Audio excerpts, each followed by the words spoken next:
College में आपका online classes में आपका स्वागत है। आज आपके सामने भारत का अफवाह तंत्र का बीए प्रथम वर्ष का जो टॉपिक है उसके अंतर्गत पिछली कक्षा में हमने अफवाह तंत्र में सिंधु नदी तंत्र का अफवाह तंत्र के विभिन्न नदियों के बारे में पढ़ा था। आज हम लोग आपके सामने गंगा नदी तंत्र, जो कि भारत का सबसे विशाल नदी तंत्र है, उसके बारे में पढ़ेंगे। किन किन नदियों से जुड़कर मिलकर गंगा नदी का निर्माण होता है और हिमालय की ग्लेशियर से बनी ये नदी है, जो कि बहुत ही भारत के विशाल क्षेत्र में प्रवाहित होती है। भारत के विशाल उत्तर के विशाल मैदान को काट कर ये आगे नदी निकलती है। तो हम लोग देखेंगे सबसे पहले इसका ये जो कच्चा मानचित्र मैंने बनाया है, जो कि आपको समझने में दिक्कत नहीं आए, आप लोग उसको एक बार देख लें, इसका स्क्रीनशॉट ले लें, फिर मैं इस मानचित्र को खाका को मैं समझाऊंगा आपको, जो आपको उचित लगेगा।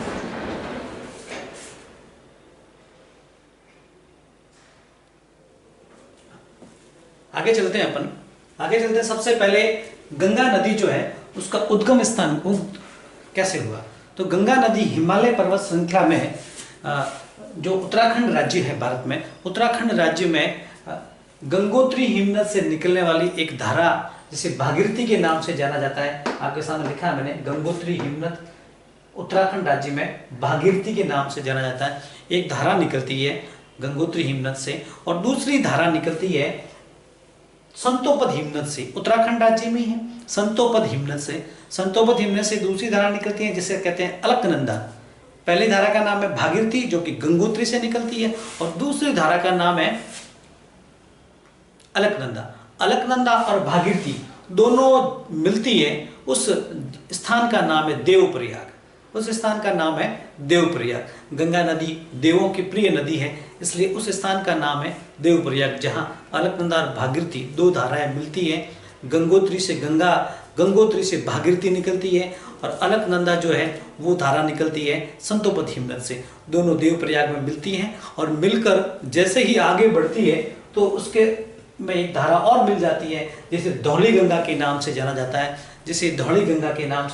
और धौली गंगा जो है जिस स्थान पर गंगा में मिलती है उस स्थान का नाम है विष्णुप्रयाग। और जैसे ही आगे बढ़ते हैं तो उसमें एक छोटी सी धारा और मिल जाती है नदी के रूप में, उसका नाम है नंदाकिनी। जैसे ही गंगा नदी में मिलती है तो पहाड़ी क्षेत्र में ही मिलती है, तो उस स्थान का नाम है नंदप्रयाग के बाद में जैसे ही अपन आगे बढ़ते हैं उत्तराखंड राज्य में ही, तो पिंडर एक छोटी सी नदी है जो कि उसमें आके मिल जाती है, जिसे उस स्थान पर कर्णप्रयाग के नाम से जाना जाता है। जैसे कर्णप्रयाग से आगे बढ़ते हैं तो मंदाकिनी नाम की एक और धारा उसमें मिल जाती है, और उस स्थान को कहते हैं रुद्रप्रयाग के नाम से वह स्थान जाना जाता है। अब गंगा नदी पूर्ण रूप से अपना रूप धारण करते हुए आगे की तरफ उत्तराखंड राज्य से उत्तर प्रदेश राज्य में प्रवाहित होती है, जो कि बड़े स्तर पर मैदानी इलाके में प्रवेश करने से पूर्व उसमें बाईं ओर से, गंगा के बाईं ओर से, यानी बाईं ओर नेपाल की तरफ से, हिमालय की तरफ से, उत्तर की तरफ से मैं आप एक चित्र बनाना चाहूंगा आपको, जिससे कि छोटे से चित्र में आपको गंगा का विहंगम दृश्य जो है वो समझ में आ जाएगा कि भारत के मानचित्र में ये गंगा नदी जो है वो कैसे किस प्रकार से प्रवाहित होती है। आप लोग वैसे ही समझें, ये मानचित्र मैंने एक अच्छा सा बनाया है, आप लोग इसमें समझे गंगा नदी का उद्गम स्थान यहाँ से है और यहाँ करके ये ऐसे करके बह जाती है।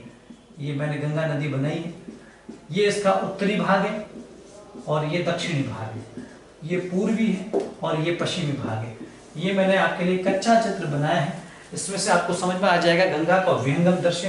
गंगा यहाँ से दो धाराओं से मिलकर बनती है, जिसे अलकनंदा और भागीरथी कहते हैं, और यहीं से आगे बढ़ते हुए ये बायां भाग है और ये दायां भाग है। इन दोनों भागों को मैंने विभाजित करके इस कच्चे मानचित्र में बनाया है, कच्चा खाका बनाया है, ताकि आपको एक एक स्थान का पता चल सके, किन किन स्थानों पर कौन कौन सी नदी उसमें जुड़ती है और किन नदियों के किनारे पर कौन सा स्थान आया हुआ है, मुख्य शहर आया हुआ है, जिससे अपनी पहचान अपन उसकी कर सकें। तो ठीक है, मैंने ये खाका बनाया है, ये गंगा का है, और इधर से ये निकल कर आती है ब्रह्मपुत्र, जो अंतिम में जाकर गंगा से मिल जाती है। अब वापस वहीं चलते हैं जहाँ गंगा नदी उत्तर प्रदेश में प्रवेश करने से पहले उसमें कुमायूं क्षेत्र से निकलने वाली रामगंगा नदी, कुमायूं क्षेत्र से निकलने वाली रामगंगा नदी बरेली उसके बीच में आती है। बरेली उत्तर प्रदेश का एक शहर है, बरेली उसके किनारे पे बसा हुआ है। और बरेली से आगे बढ़ते हुए कन्नौज नामक स्थान पर, उत्तर प्रदेश में कन्नौज नामक स्थान पर गंगा नदी में मिल जाती है। देखिए आप लोग, कन्नौज नामक स्थान पर गंगा नदी में मिल जाती है। कौन मिल जाती है? रामगंगा नदी। कौन मिल जाती है? रामगंगा नदी।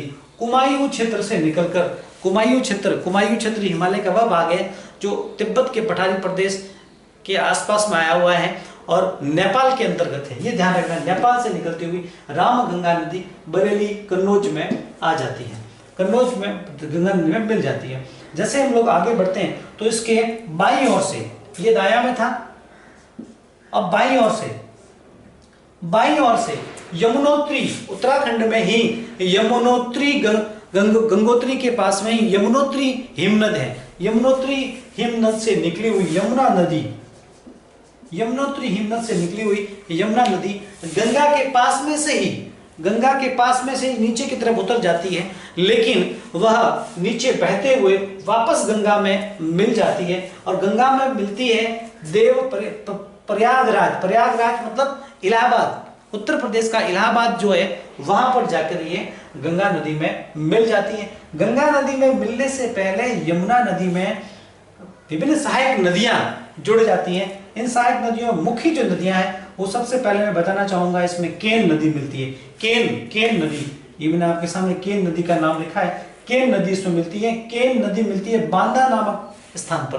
केन नदी जो है वो यमुना नदी में मिलती है बांदा नामक स्थान पर। हम लोग पढ़ रहे हैं भारत का अफवाह तंत्र, जिसमें गंगा नदी तंत्र को हम लोग विस्तृत अध्ययन करने जा रहे हैं।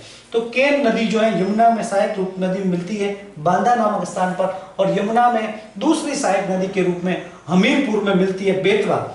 दूसरी सहायक नदी के रूप में हमीरपुर में मिलती है बेतवा नदी। बेतवा के बाद में जैसे ही यमुना नदी आगे बढ़ती है गंगा की तरफ बढ़ने की तरफ, तो उसमें आकर मिल जाती है चंबल जो कि एक विशाल नदी है, वर्ष पर्यंत बहने वाली नदी है और उसमें बहुत सारी जल राशि होती है।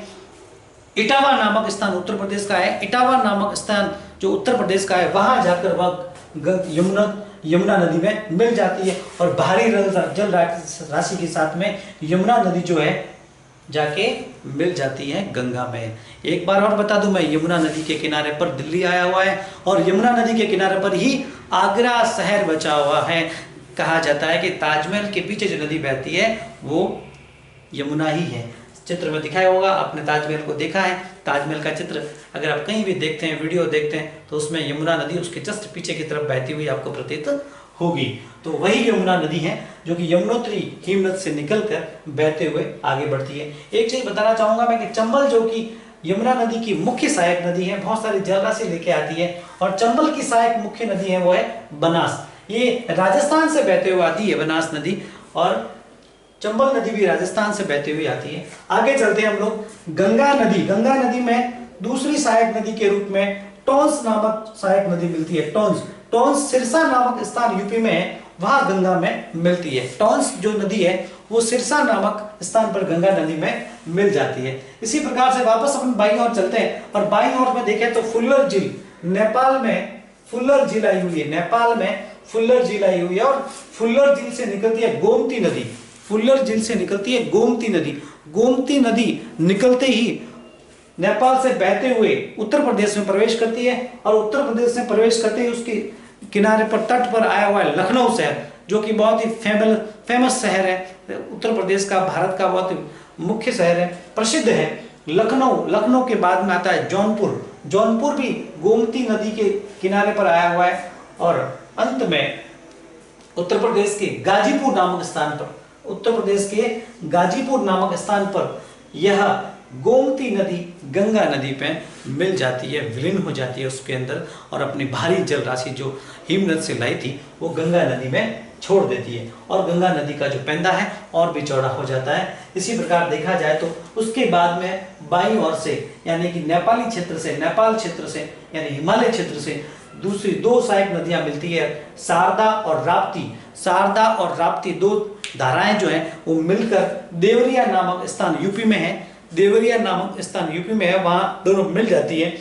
देवरिया में मिलकर बड़े रूप में छपरा नामक स्थान, छपरा नामक स्थान में गंगा में प्रवेश कर जाती है और गंगा और भी बड़े रूप में आगे बढ़ते हुए बिहार के पटना में नेपाल से निकली हुई गंडक नदी, बिहार के पटना में नेपाल से निकली हुई गंडक नदी प्रवेश करती है, बिहार में पटना में गंगा में प्रवेश करती है। इसी प्रकार से देखा जाए तो वापस अपन दाईं ओर चलते हैं और दाईं ओर से एक दूसरी मुख्य नदी जो कि अमरकंटक की पहाड़ियां, छतपुड़ा पर्वत श्रृंखला में आया हुआ अमरकंटक पर्वत जिसमें सोन नदी निकलती है, जो उल्टी बहने वाली नदी है, जो उल्टी बहने वाली नदी है, जो दक्षिण से लगाकर उत्तर की तरफ बहती है। अधिकांश नदियां जो भारत में है वो उत्तर से दक्षिण की तरफ बहती है या पूर्व पश्चिम से पूर्व की तरफ बहती है, लेकिन एकमात्र ऐसी नदी है सोन जो अमरकंटक की पहाड़ियों से निकलती है और उल्टी बहती है दक्षिण से उत्तर की तरफ। और गंगा नदी में दीघा नामक स्थान जो आया हुआ है बिहार में, दीघा नामक स्थान बिहार में आया हुआ है,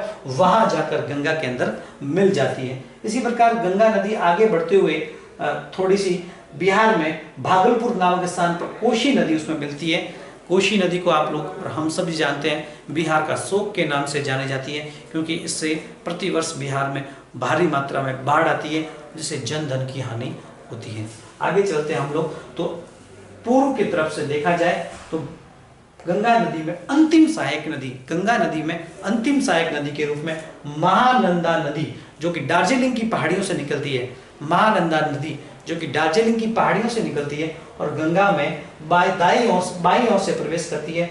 और जिस स्थान पर दार्जिलिंग से निकली हुई महानंदा नदी गंगा में प्रवेश करती है वहां पर एक बांध बनाया गया है, बांध जिसका नाम है फरक्का बांध। बहुत ही फेमस है, बहुत ही प्रसिद्ध बांध है फरक्का बांध, जिससे कई संयंत्र लगे हुए हैं जल विद्युत के और इससे आसपास के क्षेत्र में कृषि की जाती है।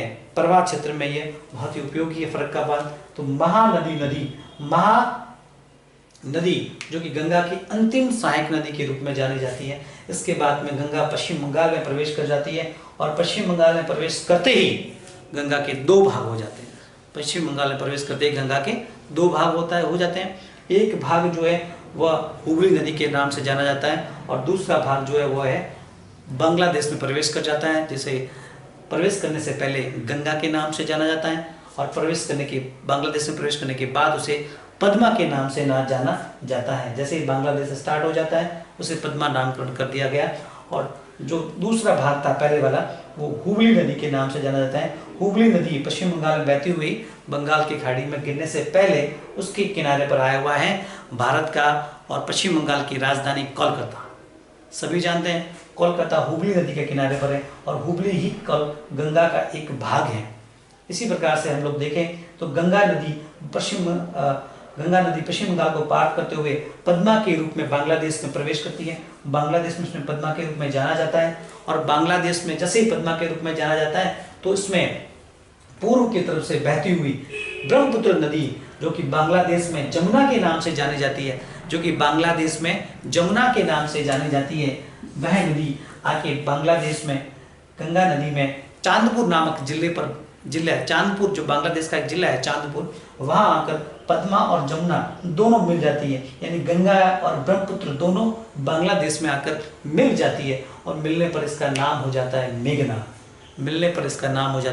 मेघना।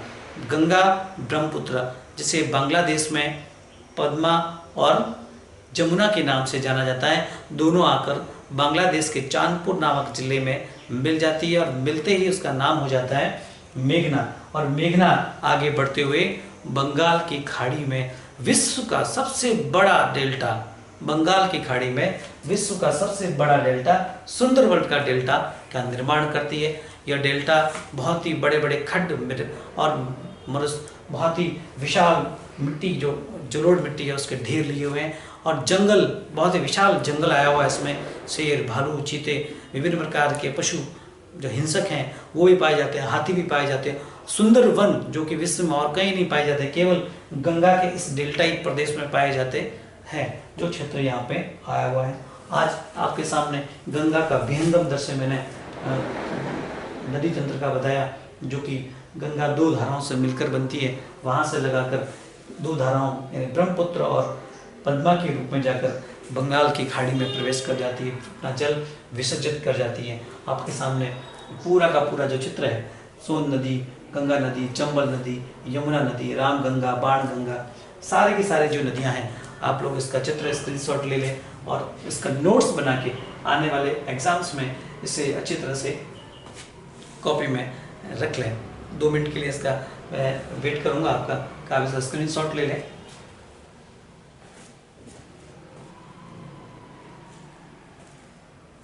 धन्यवाद आज की क्लास के लिए।